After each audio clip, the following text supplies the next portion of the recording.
And we're back with Luana Chambers Lawson. Luana, so tell us about your other two books.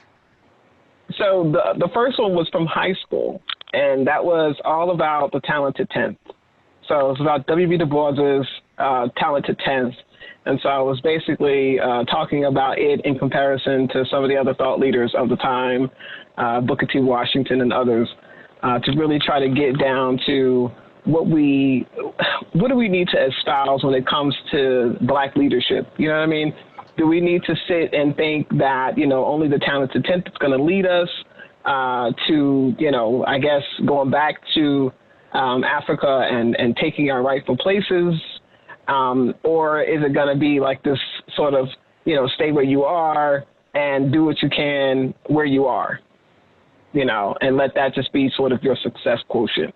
So it was a little bit of a conversation about those types of things, and that was back in high school. So that was published by my county, Chesterfield County in Virginia. And then the second one. You got that book when you were in high school? Yes. When you were in high school. That is amazing. Yeah. So you were already stepping out as a leader. 207 pages of, it was my early dissertation. That's what I tell everybody. It was a really good conversation starter. I will say that. What did you major in college? Were you a writer? Were you journalism or something like that? No, originally I was going to go for engineering, and then I decided to study political science instead. And so I studied political science and African American studies undergrad. So yeah. What do you feel about everything that we've seen happening with Black Lives Matter, with healthcare inequities here in the United States? Because all of a sudden people are aware of disparities across a lot of different, healthcare, definitely, social determinants of health. Like, people are becoming aware of what's happening to the poor. Right. And to ethnic minorities. I mean, it's disappointing, and it's just really disappointing that in 2020 we're still having to sort of uncover African American legacy, place, and culture and history. If you don't know that Henrietta Lacks, her cells are the reason why President Trump, if he did get COVID-19, her cells are the reason why he's able to recover as quickly as he has, and is able to keep going on as business as usual. It's because of this Black woman's cells, that were taken unbeknownst to her and without her consent. Right, to produce some of the greatest medical advancements that we've ever seen, ever known. But if you look at Black women in general, you look at antebellum, postbellum history, African American women have been the ones who have created medicine. Anything that we think of in medical sciences is because of a Black woman, and her lack of consent, her lack of ability to really play a part, a proper role in the advancement of medicine that we've come to know in the Western world.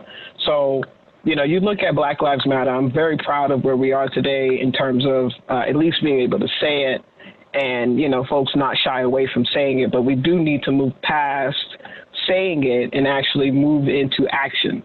So one of the things I've been doing on the side, and in terms of investing in other Black-owned businesses with my own dollars and with my own time, is I've also been working on a platform for Black women leaders. It's mostly in Detroit right now because that's where a lot of Black women are doing their doggone thing. So we're starting in Detroit, and we're going to move throughout the rest of the country. And it's all about raising funds and supporting Black women leaders throughout the country, because let's be real, when it comes to politics, when it comes to anything economic, it's always the Black women that are on the right side of history. Mm-hmm. And we've been telling y'all, and you ain't listening. So that's a lot of the work that I've been trying to do, is actually put dollars and in-kind support behind a lot of these women throughout the country that are doing amazing things, and sort of just doing them with very little to no resources. So I'm trying to help change that.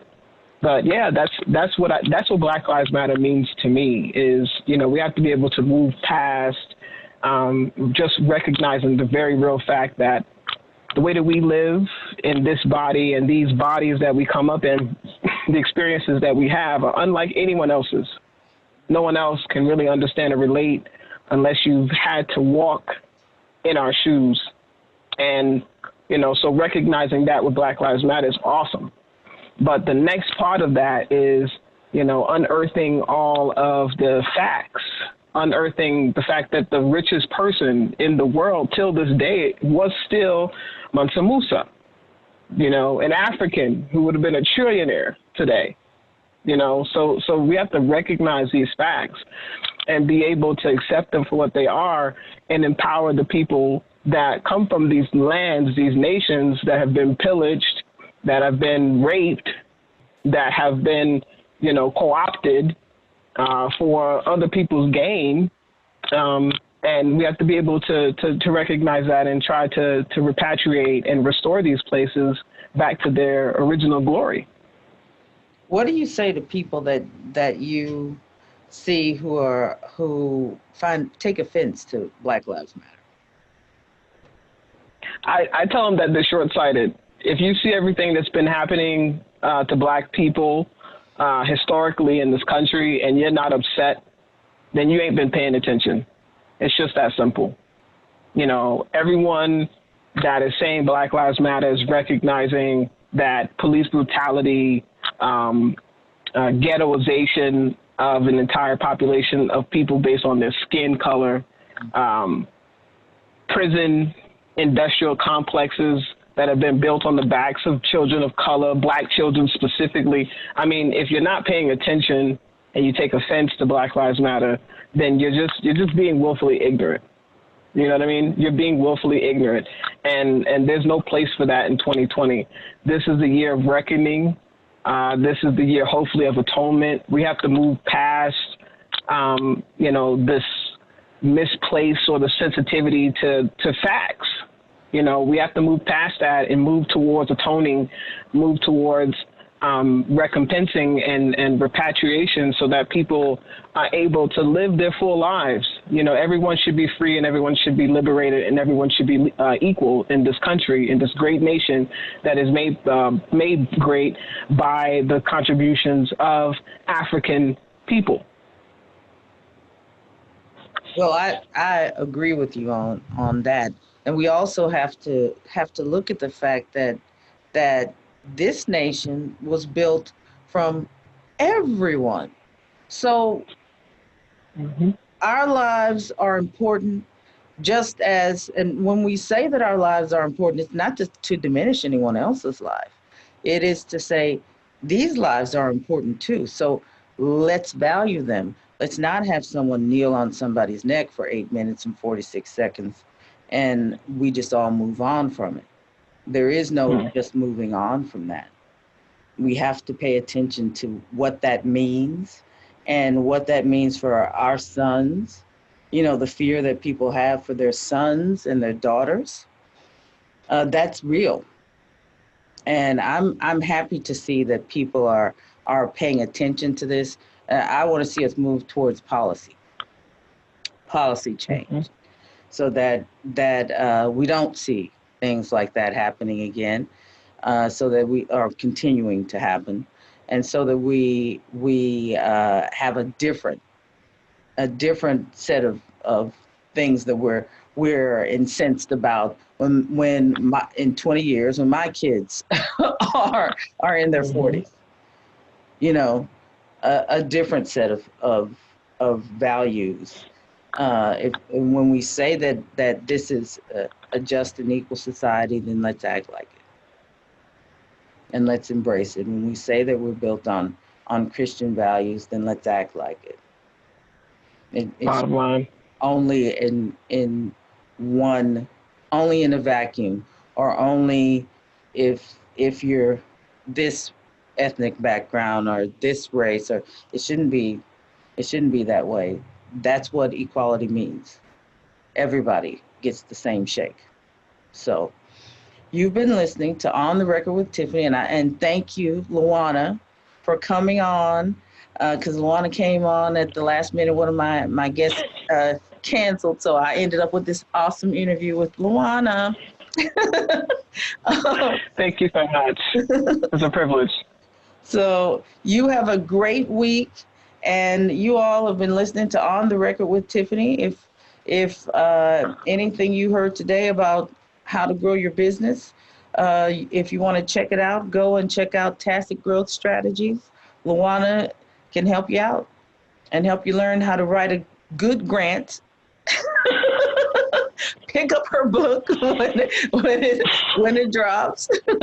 Alexis, write me a grant. So you too will understand how to write a grant. Although I would strongly suggest that you call up Luana if you're going to try to do something big, because if you're writing a little grant, yes, try that. If you're writing a big one, you need a team.